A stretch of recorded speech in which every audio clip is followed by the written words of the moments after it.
आज हम लोग देश की अर्थव्यवस्था को लेकर देश का हमारा इम्पोर्ट बिल क्या है और किस तरीके से हमारी खाद्य की सुरक्षा में बाधा आ रही है। पेट्रोल डीजल के दाम क्यों पब्लिक के लिए बढ़ रहे हैं, क्या दिक्कतें हैं, हमारा इम्पोर्ट बिल क्यों बढ़ गया है, हमारा बैलेंस ऑफ पेमेंट क्राइसिस क्यों खड़ा हो गया है करंट अकाउंट में, हमारा इम्पोर्ट एक्सपोर्ट से ज़्यादा क्यों है, इन बारे में चर्चा करेंगे। पहले तो हम आपसे किसान सम्मान निधि के बारे में बात करेंगे। अभी 2-3 दिन पहले प्रधानमंत्री मोदी जी ने कहा कि हमने 2 लाख करोड़ रुपए जो है किसान सम्मान निधि के अंतर्गत किसानों के खातों में जमा करा दिया है। 2017-18 में ये स्कीम शुरू हुई थी और 16,000 करोड़ की किश्त एक और किसानों के खाते में गई। सरकार मानती है कि 45 से 47 करोड़ लोग जो हैं वो खेती या खेती से संबंधित काम काज में जुटे हुए हैं और 12,000 रुपये उनको सालाना जो है पैसा दिया जाता है। 6,000 रुपये की किश्त जाती है, उसके बाद 6,000 रुपये की किश्त सम्मान निधि में और जाती है। क्या 12,000 रुपये किसान को दे देने से उनका जो व्यय बढ़ा है इधर, चाहे वो खाद की सुरक्षा को लेकर है या चाहे वो बिजली के दाम के बढ़ने के चक्कर में है या जो प्रीपेड मीटर लगा दिए गए हैं पानी के पंप के, क्या उससे उनका खर्चा पूरा हो जाएगा, या जो एमएसपी किसानों को नहीं मिलती है तो उसमें उनका व्यय पूरा हो जाएगा। इस बारे में सरकार अभी चुप है। वो ये नहीं बता रही है कि क्या ये 12,000 रुपये अकाउंट में देने से क्या सरकार का जो दायित्व है वो किसानों के प्रति या किसानों के बच्चों के प्रति या किसानों के परिवारों के प्रति खत्म हो जाता है। और सरकार ये भी कहती है कि जो 3,30,000 जो हमारे रिटेल शॉप्स हैं, खाद की रिटेल शॉप्स हैं जहाँ से फर्टिलाइजर्स दिए जाते हैं किसानों को, उनको जो है वो किसान समृद्ध केंद्रों में बदला जाएगा। अब समृद्ध केंद्रों में क्या क्या फैसिलिटीज़ किसानों के लिए मिलेंगी, ये अभी बात सरकार ने क्लियर नहीं की है। और एक चीज़ और उन्होंने कही कि भारत ब्रांड यूरिया जो है अब वो पूरे देश में, प्रधानमंत्री मोदी जी ने कहा कि भारत ब्रांड यूरिया जो है पूरे देश में मिलेगा। हालांकि हमारी मैक्सिमम इंपोर्ट जो यूरिया की है वो बाहर के देशों से आती है, पहले चाइना से आती थी। जो अमोनिया फॉस्फेट जो यूरिया बनाने में इस्तेमाल होता है वो बाहर से आता था, चाइना से आता था, अब रशिया से आ रहा है। और कई सारी चीज़ें हैं जो हमारी और कंट्री से आती थी, एमओपी थी, एनपीके थी, ये सारी खाद के सामान हैं जो अब जैसे कि आलू की बुआई शुरू हो जाएगी इस महीने के एंड तक, शुरू हो ही गई है क्योंकि अब सर्दियों का टाइम शुरू हो गया है। गेहूं की बुआई नवंबर में शुरू हो जाएगी जिसकी मार्च में कटाई है। इस बार सरकार का कुछ आंकड़ा जो एनएसओ का डेटा था जिसमें उन्होंने कहा था कि हम पूरी दुनिया का पेट भर सकते हैं। पिछले साल सरकार के पास एफसीआई में 115 से 116 मिलियन टन अनाज पड़ा था, जिसमें गेहूं भी थी, चावल भी थी, मोटा अनाज भी था। और जो उन्होंने 80 करोड़ लोगों को कोरोना काल के दौरान भी और अभी भी सितंबर में फिर से स्कीम रिवाइज करके उसको दिसंबर तक किया कि ये जो अनाज है, जो सीरियल्स हैं, ये मुफ्त में मुहैया कराए जाएंगे। 5-5 किलो राशन प्रति आदमी को मिलेगा। 80 करोड़ लोगों को राशन दिया, सरकार का ये दावा है। पर जब सोर्सिंग का टाइम आया तो मार्च में आपने देखा किस तरीके से हीट वेव के चलते गेहूं की पैदावार कम हुई। जो सरकारी आंकड़ा एफसीआई का वो ये कहता है कि उनका टारगेट जो था 45 मिलियन टन का था, पर वो सिर्फ 18 मिलियन टन ही सोर्सिंग कर पाई। बाकी प्राइवेट प्लेयर्स, क्योंकि गेहूं का दाम, यूक्रेन वॉर 24 फरवरी में यूक्रेन वॉर हुई थी, उसके चलते यूक्रेन का मैक्सिमम वीट का एक्सपोर्ट और कंट्रीज में जाता है, इजिप्ट से लेके सऊदी अरेबिया से लेके ईस्ट यूरोप, वेस्ट यूरोप से लेके अमेरिका तक।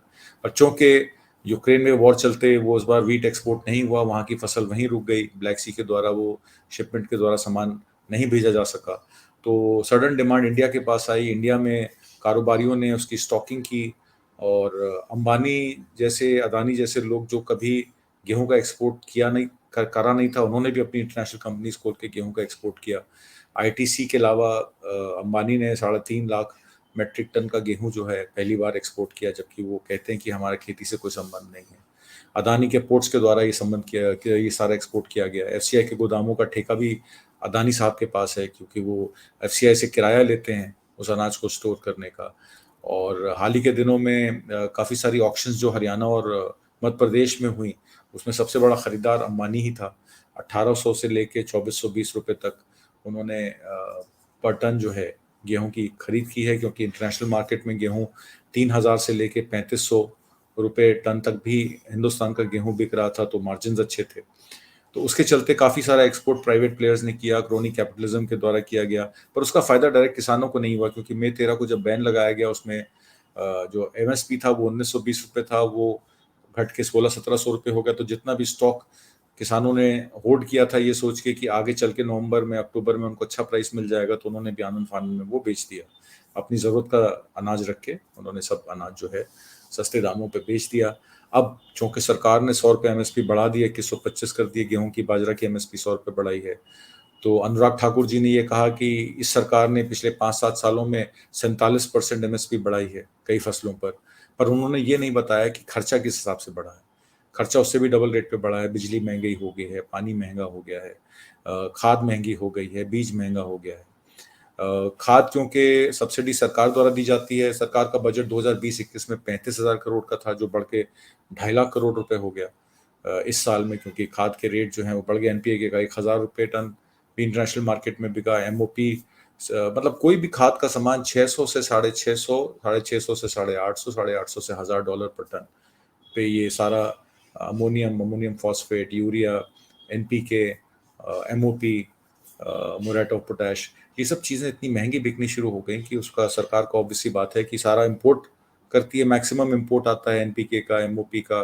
तो उसमें अब ये मोदी जी कहते हैं कि ये भारत ब्रांड यूरिया हम बेचेंगे, तो अब ये यूरिया भारत ब्रांड में क्या उसके कंटेंट होंगे, वो क्या प्रोपोर्शंस होंगे, ये देखना पड़ेगा, क्योंकि अभी तक तो कोई ऐसी चीज़ नहीं हुई है जिसमें हमारा प्रोडक्शन हमने कोई बढ़ा लिया हो उन चीज़ों का जो हम प्रोड्यूस नहीं करते हैं। यूरिया में हमारी ज़रूर प्रोडक्शन 80% है, बट यूरिया के अलावा और भी कई सारी चीज़ें हैं जो हमें इम्पोर्ट करनी पड़ती हैं, जैसे कि मैंने आपको भी बताया। तो ये सब चीज़ों का मामला है। दूसरी चीज़ जो हमारा इन्फ्लेशन है, वो इन्फ्लेशन आपने देखा किस तरीके से रिटेल इन्फ्लेशन 7% से 7.5%, ऑफिशियल फिगर्स ये आरबीआई द्वारा दी गई हैं कि 7.5% तक इन्फ्लेशन हमारा इस साल भी गया है, और पिछले 6 क्वार्टर्स में 7% से ऊपर रहा है, जबकि आरबीआई का बेंचमार्क है 4% ±2। मतलब 2% से लेकर 6% मैक्सिमम इन्फ्लेशन रहना चाहिए, पर पिछले 4-5 क्वार्टर्स में इन्फ्लेशन 7% से ज़्यादा रहा है। रुपये डॉलर के मुकाबले 83 रुपये, मतलब आज तक 83 रुपये डॉलर नहीं पहुंचा, तो इस बार 83 रुपये से भी पार कर गया है। तो क्या ये जो कर्जे माफ़ किए गए क्रोनी कैपिटलिस्ट के, का कोई फिगर देता 10 लाख करोड़ की, कोई 12 लाख करोड़ की, 7 लाख 7.5 लाख करोड़ के तो उन्होंने बैड डेट्स कर दिए, लोन माफ़ कर दिए, और 7 लाख 7.5 लाख करोड़ के इतने ही अमाउंट के इन्होंने बैड बैंक कर दिया। बैड बैंक में रिकवरी क्या होती है ये आने वाला समय बताएगा। तो 15 लाख करोड़, 16 लाख करोड़ रुपए का जो ये बैड लोन है, क्या इससे हमारी अर्थव्यवस्था खराब हुई है? और इन्फ्लेशन में 55% जो इन्फ्लेशन है वो फूड और फ्यूल पे रहता है। जैसे कि मैंने आपको खाने का बताया कि खाने के सामान में इंटरनेशनल मार्केट के प्राइसेस बढ़ने से हिंदुस्तान में भी प्राइस बढ़ गए हैं। अब चूंकि हमारी गेहूं की सोर्सिंग कम हुई है, अब उसमें एक मामला ये निकल के आया है कि हो सकता है नवंबर दिसंबर में आने वाले समय में अगर प्राइवेट स्टॉक कम, बताया गया, अभी गवर्नमेंट को आशा है कि प्राइवेट स्टॉकिस्ट ने इतना गेहूं स्टॉक किया हुआ है कि वो वापस मार्केट में आ जाएगा, पर अगर नहीं आया तो सरकार को हो सकता है 2 से 3 मिलियन टन गेहूं फिर इंपोर्ट करना पड़े। और क्लोजेस्ट अगर वो इंपोर्ट करेगी तो रशिया से इंपोर्ट करेगी, और रशिया से भी गेहूं जो है वो 30 से 30.5 रुपए kilo landing cost, freight cost के साथ और ओशन फ्रेट के साथ, और जो उसकी ट्रांसपोर्टेशन कॉस्ट है उसको मिला दिया जाए, इंश्योरेंस कॉस्ट को मिला दिया जाए, तो करीब 30-30.5 रुपए किलो वो पड़ेगी गेहूं हमें। तो हम 20 रुपए किलो यहाँ से एक्सपोर्ट कर रहे हैं, और फिर जब कमी पड़ेगी तो 30.5 रुपए किलो इंपोर्ट कर रहे हैं, तो ये 10 रुपए किलो का नुकसान भी है इस देश का। तो ये अगर किसानों को इसका बेनिफिट मिलता तो हो सकता है किसान फसल पैदावार और करते। मैक्सिमम फूड इनसिक्योरिटी वर्ल्ड में है, और देश हमारा कृषि प्रधान है। 80% हमारी जनता जो है कृषि के क्षेत्र में है। जैसे कि मैंने आपको बताया कि अगर 90 करोड़ लोग एक्टिविटी में हैं, प्रोडक्शन एक्टिविटी में, या काम करने योग्य हैं, उसमें आधे से ज़्यादा लोग एग्रीकल्चर और एग्रीकल्चर से संबंधित चीज़ों में इन्वॉल्व हैं। तो और बाकी जो लोग हैं वो नौकरी मांग रहे हैं, उनको नौकरी नहीं मिल रही। मतलब लेबर फोर्स पार्टिसिपेशन रेट पहले 65% था, अब 40-45% रह गया है। मतलब कि लोग काम मांग ही नहीं रहे, उनको पता है उनको नौकरी मिलेगी नहीं। जो छोटे मध्यम यूनिट्स थे, जो स्मॉल स्केल इंडस्ट्रीज थी, मीडियम स्केल इंडस्ट्रीज थी, उसमें 6 करोड़ यूनिट्स में काम ही नहीं है। अब जब काम नहीं होगा और उनके पैसे कहीं फंस जाएंगे तो फिर वो ज़्यादा एम्प्लॉयमेंट कैसे दे पाएंगे। तो दूसरी बात, हमने जो एम्प्लॉयमेंट, हम जो इन्फ्लेशन की कर रहे थे, वो इन्फ्लेशन को कंट्रोल कैसे किया जाए। 55% इन्फ्लेशन तो खाली फूड और फ्यूल का है, और फ्यूल इन्फ्लेशन तो इंटरनेशनल मार्केट्स में जैसे प्राइस क्रूड का अगर मान लीजिए $80 बैरल है और सऊदी अरेबिया अपनी प्रोडक्शन नहीं बढ़ा रही है, तो जाहिर सी बात है कि हिंदुस्तान को जो है इंपोर्ट जो है और देशों से करना पड़ेगा। पहले हमारी मैक्सिमम एक्सपोर्ट जो इंपोर्ट आता था क्रूड का, वो इराक से आता था, सऊदी अरेबिया से आता था और कंट्रीज से आता था। पर अब हमारे नए पार्टनर्स बन गए हैं। सऊदी अरेबिया में ब्राज़ील से हमारा इंपोर्ट होता है क्रूड ऑयल, 722 मिलियन बैरल का इंपोर्ट हमारा अप्रैल से अगस्त तक तो ब्राज़ील से आया। कोलंबिया से 717.44 मिलियन डॉलर का, सॉरी, $717 मिलियन की हमारी जो इंपोर्ट है वो कोलंबिया से है। गायना से $106.06 मिलियन की इंपोर्ट हमारी गायना से है।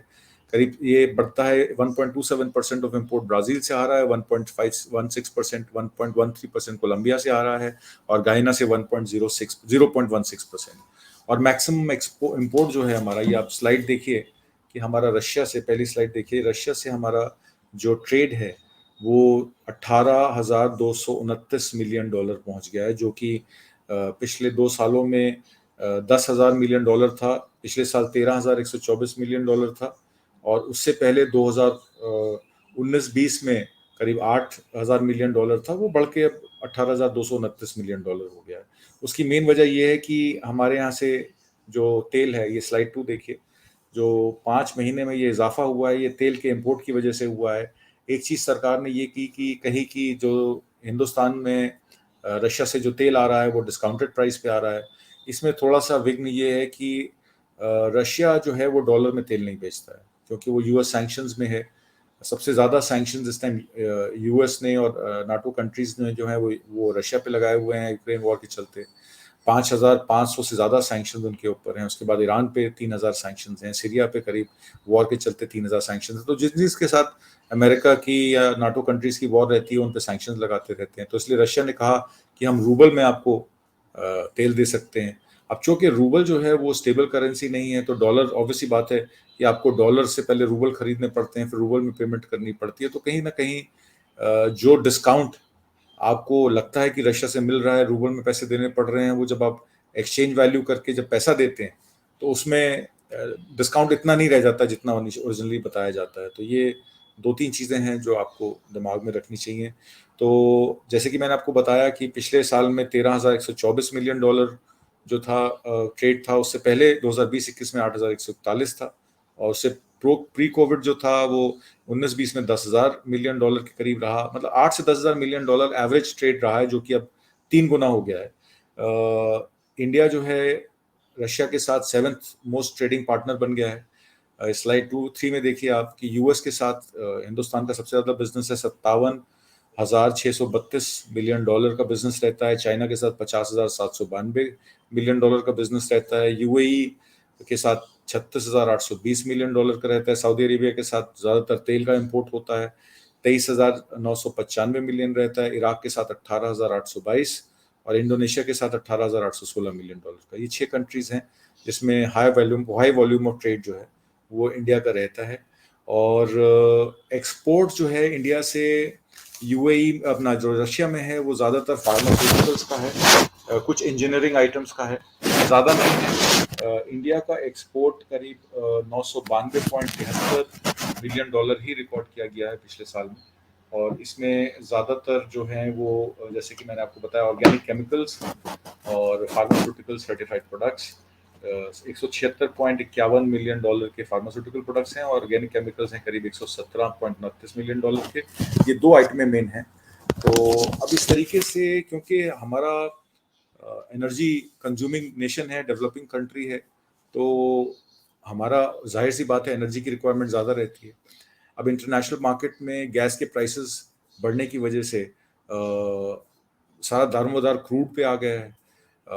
एटीएफ जो टर्बाइन फ्यूल होता है, जो एरोप्लेन्स में यूज़ किया जाता है हवाई जहाज़ों को उड़ाने के लिए, उसमें बहुत सारा प्रेशर आ गया है। और जिस तरीके से रिसेशन है, एक्सपोर्ट्स, क्योंकि हमारे यहाँ से मेनली फार्मास्यूटिकल्स, मिनरल केमिकल्स और भी कई चीज, इंजीनियरिंग गुड्स का जो एक्सपोर्ट होता है, वो एक्सपोर्ट कंज्यूमर ड्यूरेबल्स में तो एक्सपोर्ट बहुत ही रुका हुआ है। इलेक्ट्रॉनिक्स में भी एक्सपोर्ट जो है वो कम है। ऑटोमोबाइल एंसिलरी यूनिट्स में भी हमारा एक्सपोर्ट जो है पिछले 6 महीने में घटा है, बढ़ा नहीं है। तो क्योंकि हमारी फर्टिलाइजर्स की रिक्वायरमेंट और फ्यूल की रिक्वायरमेंट बढ़ती जा रही है, बढ़ती पॉपुलेशन के साथ भी और बढ़ती रिक्वायरमेंट के साथ भी, पर हम लोग इतना एक्सपोर्ट नहीं कर पा रहे हैं। तो जितना हमारा इंपोर्ट है और जितना हमारा एक्सपोर्ट है, करीब $30 बिलियन का हमें नुकसान हो रहा है हर साल। पिछले 3 महीनों में $90 बिलियन हमारा जो है डेफिसिट रहा है करंट अकाउंट पे। हमारे जो फॉरेन एक्सचेंज रिजर्व्स थे, जो $640 मिलियन पे थे, बिलियन पे थे, वो घट के अब 533 चार चार $640 मिलियन से $533 मिलियन पे हो गए हैं, क्योंकि करेंसी में बहुत सारी फ्लक्चुएशन है, डॉलर मजबूत हुआ है।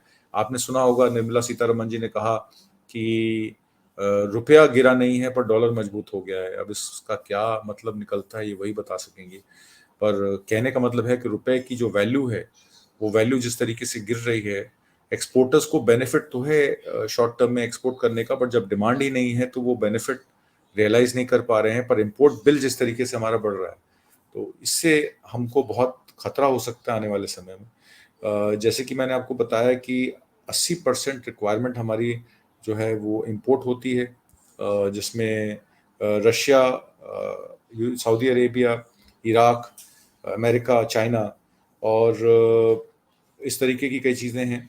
और डॉलर पर बैरल का रेट अभी तो चलिए 90 से लेके 104 105 रुपए डॉलर पर बैरल है, पर जिस तरीके से सऊदी अरेबिया ने प्रोडक्शन को बढ़ाया नहीं है, और बाइडेन गवर्नमेंट के चलते यूएस में कुछ बाइडेन साहब ने ऐसा कह दिया था कि जब मैं पावर में आऊँगा तो ये सऊदी अरेबिया में जिस तरीके से आज़ादी नहीं है प्रेस की, और जो जो खशोगी मर्डर केस भी आया था सामने, तो उन्होंने कहा था कि ये लोगों के अधिकारों का खनन कर रही है सऊदी अरेबिया। तो उसके चलते सऊदी अरेबिया ने कुछ अपना तनाव दिखाया अमेरिका के साथ, जिसकी वजह से क्रूड ऑयल के प्राइसेस, प्रोडक्शन कम होने की वजह से डिमांड क्योंकि स्टैटिक है उतनी ही है, प्राइसेस बढ़ रहे हैं। आने वाले समय में और भी दिक्कतें आ सकती हैं। तो ये सब चीज़ें हैं, और सरकार खाद की सुरक्षा को लेकर चिंतित है, क्योंकि उनके रिजर्व्स कम हैं। फ्री राशन पीडीएस डिस्ट्रीब्यूशन दिसंबर तक उन्होंने कंटिन्यू किया है, इसमें 40,000 करोड़ का खर्चा आ गया और है। 3,40,000 करोड़ रुपए खर्च करने के बाद भी अगर ग्लोबल हंगर इंडेक्स में हमारा नंबर 107 है, 120 लोगों में, और पाकिस्तान और नेपाल से भी अगर हम पीछे हैं, तो ये सरकार की विफलता ही मानी जाएगी कि हमारी इंपोर्ट पॉलिसी, हमारी खाद की सुरक्षा को लेकर, एनर्जी की सुरक्षा को लेकर सरकार की कुछ चीज़ें हैं जिस पे सरकार को ध्यान देना चाहिए। हमारी पॉलिसीज़ जिस तरीके की चल रही हैं अर्थव्यवस्था को लेकर, वो चिंता का विषय है। और आने वाले समय में जिस तरीके से अनएम्प्लॉयमेंट बढ़ेगी, और अगर हमने अपने अनऑर्गेनाइज्ड सेक्टर में जैसे एमएसएमईज़ और छोटे यूनिट्स हैं, मध्यम जो छोटे रोज़गार हैं, जिनमें सेल्फ एम्प्लॉयमेंट का मोड भी है और जिसमें वो 10 लोगों को रोज़गार देके काम करते हैं। अगर उन स्मॉल मीडियम इंडस्ट्री को अगर सपोर्ट नहीं करेंगे हम, इनफॉर्मल सेक्टर को सपोर्ट नहीं करेंगे, तो हर सेक्टर को अगर फॉर्मलाइज करने की कोशिश करेंगे और सब कुछ अदानी और अंबानी के हाथों में दे देंगे, तो फिर एम्प्लॉयमेंट तो जनरेट होगी नहीं, इनफैक्ट डिस्पैरिटी बढ़ जाएगी। लोगों को खाने की भी दिक्कत आ सकती है। और इस वजह से सरकार को सोचना चाहिए कि जो पब्लिक सेक्टर अंडरटेकिंग्स हैं, उसका राष्ट्रीयकरण ही रहना चाहिए, ताकि सरकार का भी दायित्व है लोगों को रोजगार देना, उनको कामकाज देना। सरकारी नौकरियां हम कब तक बांटेंगे? जैसे कि प्रधानमंत्री मोदी खुद कहते हैं कि सरकारी रेवड़ियां, कि हम लोग रेवड़ियां बांट के इलेक्शन नहीं जीत सकते, पर खुद शनिवार को 75,000 नौकरियां का एम्प्लॉयमेंट लेटर का एक उन्होंने कैंप लगाया। 75,000 लोगों को सरकारी नौकरी मिलेगी। यही कैंप एक बिहार की सरकार में भी लगा है। वो लोग भी कह रहे हैं कि हम लोग 1 लाख नौकरियां देंगे, और 10 लाख नौकरियों का वादा उन्होंने कहा हम दिसंबर 2023 तक पूरा करेंगे, क्योंकि 2024 में इलेक्शन है। ये छोटे छोटे कैंप्स लगाकर आप छोटा मोटा तो आप दे सकते हैं बेनिफिट लोगों को, पर लॉन्ग टर्म में जिस तरीके से आपने कहा था कि 2 करोड़ रोजगार हर साल जनरेट होंगे, 6 साल में 12 करोड़ जनरेट होंगे, और अब 10 साल सरकार को होने को आए, अभी तक तो 20 करोड़ रोजगार जनरेट हो जाने चाहिए थे, और मात्र 10 लाख नौकरियों का ही जो है वो जुमला दिया जा रहा है। तो इन्हीं सब विचारों के साथ मैं आपसे विदा लेता हूँ। अगले शुक्रवार फिर किसी नए सब्जेक्ट पे हम लोग चर्चा करेंगे। तब तक मुझे आज्ञा दीजिए। नमस्कार।